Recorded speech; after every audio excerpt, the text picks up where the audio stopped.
गंगा तट पर हजारों ऋषि मुनि बैठे थे। राजा परीक्षित ने राजपाट त्याग दिया था।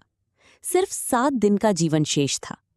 तभी वहां एक तेजस्वी युवक प्रकट हुए। शरीर पर वस्त्र नहीं, चेहरे पर दिव्य शांति, आंखों में ब्रह्म ज्ञान का प्रकाश। वे थे महाज्ञानी शुकदेव मुनि। उन्हें देखते ही सभी ऋषि सम्मान में खड़े हो गए और उनका अभिवादन किया। राजा परीक्षित तुरंत भाग कर गए और उनके चरणों में गिर पड़े और हाथ जोड़कर बोले, हे गुरुदेव, मुझसे एक बहुत बड़ी भूल हो गई।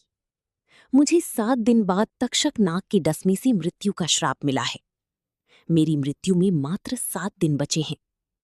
अब बताइए, मरने वाली मनुष्य को क्या करना चाहिए? किसका स्मरण करना चाहिए? क्या सुनना चाहिए और किसका भजन करना चाहिए? पूरा गंगा तट शांत हो गया। सबकी नजरें शुकदेव मुनि पर टिक गईं। तब शुकदेव मुनि मुस्कुराए और बोले, राजन, तुमने बहुत महान प्रश्न पूछा है। जो मनुष्य मृत्यु के समय भगवान श्री हरि का स्मरण करता है, वो जन्म मरण की बंधन से मुक्त हो जाता है। फिर उन्होंने कहा, अब मैं तुम्हें वही अमृतमयी दिव्य कथा सुनाऊंगा जिसे सुनकर मनुष्य की सारी पाप नष्ट हो जाती हैं।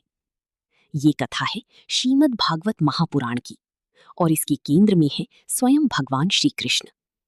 इतना सुनते ही पूरा वातावरण हरि बोल से गूंज उठा और यहीं से शुरू हुई 7 दिनों तक चलने वाली दुनिया की सबसे पवित्र कथा, श्रीमद् भागवत महापुराण। शुकदेव मुनि जी ने श्रीमद् भागवत कथा का ज्ञान कहाँ से लिया?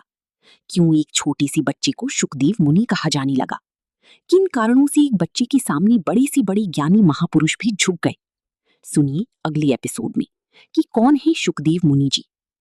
यदि अभी तक आपने चैनल सब्सक्राइब नहीं किया है तो तुरंत करें और कमेंट में राधे राधे लिखना ना भूलें।